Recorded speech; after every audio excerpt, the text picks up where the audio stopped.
నీకేమైంది?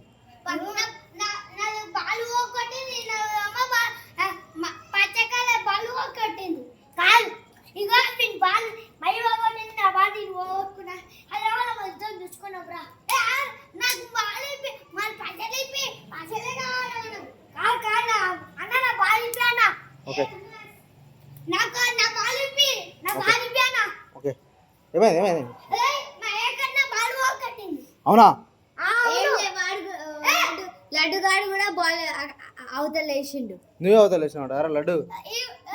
అవతల వేసిండని నేను షాట్ ఇచ్చి అక్కడ పడేసిన. నువ్వే అవతల వేసినావు